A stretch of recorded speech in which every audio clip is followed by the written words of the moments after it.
What if you discovered the person sleeping next to you was living a completely different life during their work hours? Today's story is about a woman who found evidence of her partner's addiction in her own car, and the terrifying moment she realized she might be in danger.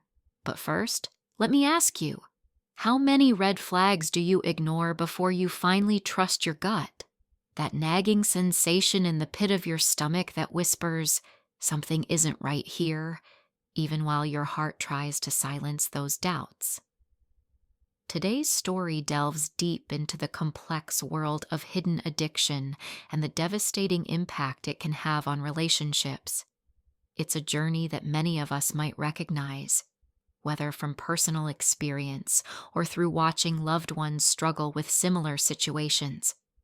When we fall in love, we often see what we want to see, don't we? We explain away the red flags, justify the inconsistencies, and tell ourselves that love can conquer all. But what happens when those small doubts turn into undeniable evidence? What do you do when you discover that the person sharing your life is fighting a battle they refuse to acknowledge?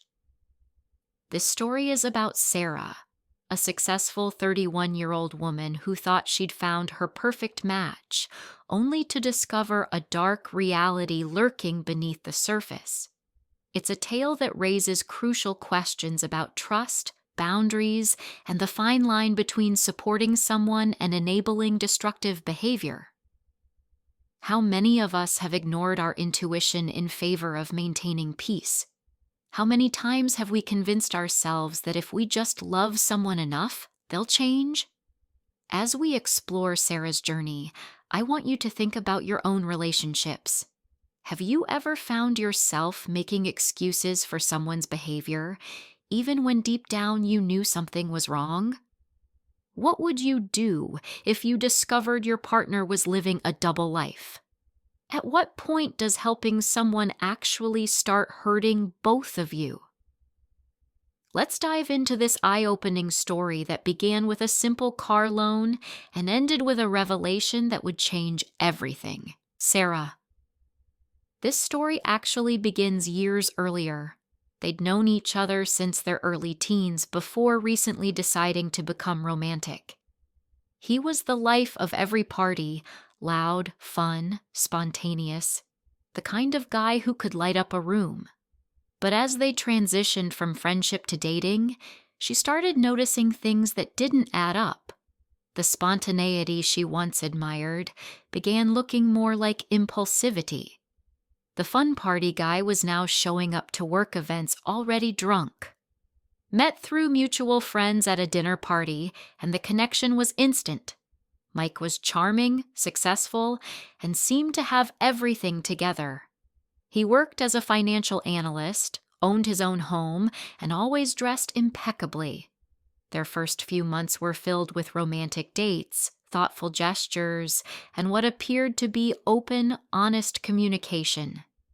Sarah was particularly impressed by how Mike could command a room during social gatherings, always telling engaging stories and making everyone laugh. She noticed he would drink socially, but it never seemed excessive or concerning. Looking back, she realizes these perfect moments were masking a darker reality that would soon emerge. The red flags were there, but they were subtle. A slight tremor in his hands during morning meetings, the faint smell of mint always on his breath, the way he would disappear for short periods during dates. But when you're falling in love, it's amazing how easy it is to explain away these small inconsistencies. Let's look at what the community had to say about this situation. As someone who lost 10 years to an alcoholic partner, these are textbook signs of a functioning addict. The aggression will escalate. The lies will multiply. Get out now. Former addict here. He's showing classic signs of cocaine use combined with alcohol. The aggression and paranoia you described are huge red flags. My sister went through this exact situation. By the time she left, she had PTSD from the emotional abuse and manipulation.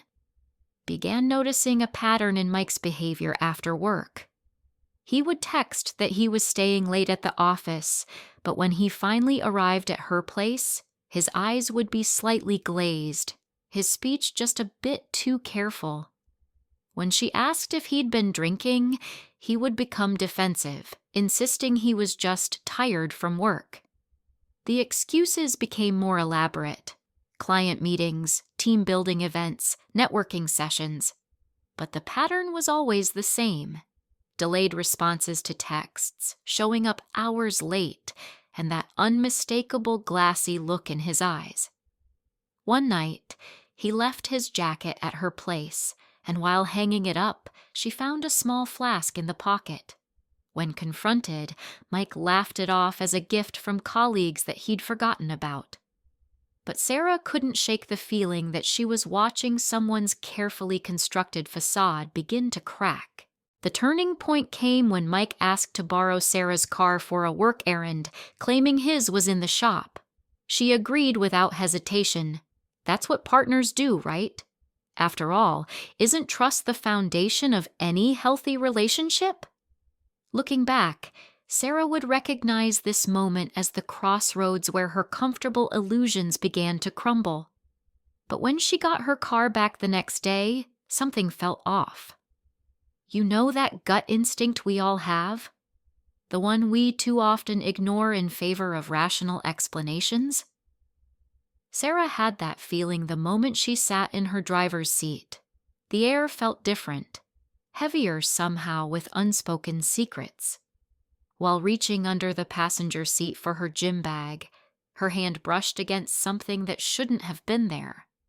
Multiple empty mini liquor bottles were scattered underneath, along with a small bag containing white powder residue. Her hands trembled as she processed what she was seeing. Have you ever had a moment where your whole world shifts on its axis? Where everything you thought you knew suddenly comes into question? Her heart racing, she documented everything with photos before removing the evidence. This wasn't just about drinking anymore. This was something far more serious. The discovery forced her to confront the reality that the man she was falling in love with had been hiding a much darker struggle. Think about it. How many times do we ignore the warning signs because we're invested in the story we've created about someone? She spent hours that night going through their entire relationship in her mind, suddenly seeing all the moments she dismissed in a horrifying new light. The unexplained disappearances during parties, the mood swings he blamed on work stress, the increasing financial strain he attributed to a temporary setback. Every excuse, every justification she'd accepted now formed a pattern she couldn't unsee. Like pieces of a puzzle finally clicking into place, the picture it revealed was devastating. Sarah realized she wasn't just dealing with isolated incidents. She was facing a pattern of deception that had been carefully woven into the fabric of their relationship. Shortly after the car incident, Mike's sister reached out to Sarah for coffee. What was supposed to be a casual meeting at a quiet corner cafe turned into a devastating revelation of family history that would change everything. His sister, visibly nervous and frequently checking her phone, shared stories of Mike's past struggles with addiction, a dark journey spanning nearly a decade. There had been multiple stints in rehab, starting with a 30-day program in 2015, followed by 3 more attempts in subsequent years. But what truly shook Sarah were the accounts of aggressive behavior that had torn the family apart, including a particularly troubling Christmas Eve incident where Mike had destroyed their mother's living room in a rage. They had watched him repeat this cycle before, a pattern so predictable it broke their hearts every time. Meeting someone new would spark a period of genuine transformation. Mike would maintain sobriety, attend meetings, and seem like a completely different person. But gradually, almost imperceptibly at first, the old behaviors would resurface. He'd start missing family events, making excuses that grew increasingly elaborate. The spiral back into addiction would happen while carefully hiding it from his partner, using techniques he'd perfected over years of practice. The family had tried to intervene numerous times, organizing formal interventions with counselors present, but Mike had become expert at deflecting their concerns. He would manipulate situations, turning accusations back on family members, using guilt and past family dynamics to maintain his facade. His sister showed Sarah text messages from other family members who were worried about his recent behavior. Missed appointments, unexplained cash withdrawals, and the return of that familiar nervous energy they'd seen so many times before. They had wanted to warn Sarah earlier, but feared Mike's reaction. He had previously cut off family members who had tried to alert his partners to his struggles. The conversation left Sarah feeling both grateful for the truth and horrified at the depth of deception she'd been living with. As she sat there, clutching her now cold coffee, she realized that the man she thought she knew was just the surface of a much darker reality. If you're in a similar situation with a partner struggling with addiction, here are crucial steps to protect yourself. 1. Document everything. Keep texts, take photos of evidence, log concerning incidents. 2. Create a safety plan before any confrontation. Have somewhere safe to go and support lined up. 3. Never confront an addict alone or in private. Always have witnesses or meet in public. 4. Contact addiction support groups for guidance. They can help you navigate this safely. 5. Remember, you cannot help someone who doesn't want help. Protecting yourself isn't selfish, it's necessary. Like many partners facing this challenge, she meticulously planned every detail. She chose a public coffee shop, thinking it would be safer, a decision many make, believing the presence of others will provide protection. But as countless survivors can attest, nothing could have prepared her for his reaction. Have you ever watched someone you love transform before your eyes? The charming, successful man she knew, the one who'd won over her friends and family with his wit and warmth, became unrecognizable in mere seconds. His denial wasn't just firm, it was absolute and aggressive, a common defense mechanism when addicts feel cornered. He accused her of spying on him, of conspiring with his family, of trying to ruin his life. Classic projection tactics that addiction specialists often warn about. As his voice grew louder and his gestures more erratic, other patrons began to stare. When Sarah calmly mentioned the drug paraphernalia she'd found hidden in her car, he exploded, knocking over their coffee cups, and in the end, Sarah made the difficult but necessary decision to end the relationship and cut all contact. A choice that would test her resolve, but ultimately save her future. Have you ever faced that moment when you realize that loving someone means letting them go? For Sarah, it meant methodically dismantling the life she'd built with Mike, piece by painful piece. She worked closely with Mike's family who, despite their own heartbreak, supported her decision and helped create a safety buffer between them. She changed her locks, installed security cameras, and even took a brief leave from work to stay with friends who formed a protective circle around her.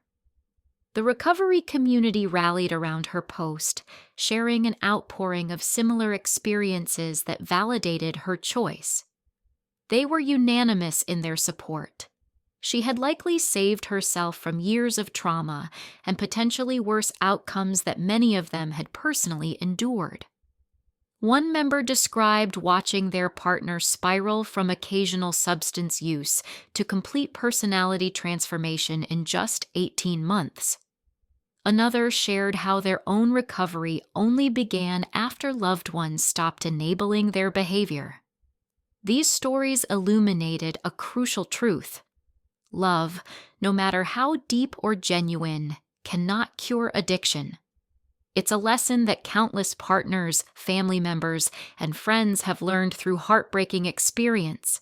Sometimes, the kindest thing we can do, both for ourselves and the addict, is to step away and let them face their own journey. Ask yourself, are you helping or are you enabling? Are you supporting recovery or postponing it? The experience left Sarah with a deeper, more nuanced understanding of addiction's complexity. She learned to recognize the subtle difference between supporting someone and sacrificing herself, between hope and denial. Most importantly, she discovered the vital importance of trusting our instincts when something feels wrong. As one commenter poignantly noted, you can't set yourself on fire to keep someone else warm. This powerful metaphor resonates with anyone who's ever lost themselves trying to save another person. Remember, self-preservation isn't selfish. It's essential for survival, growth, and ultimately, the ability to help others from a place of strength rather than depletion.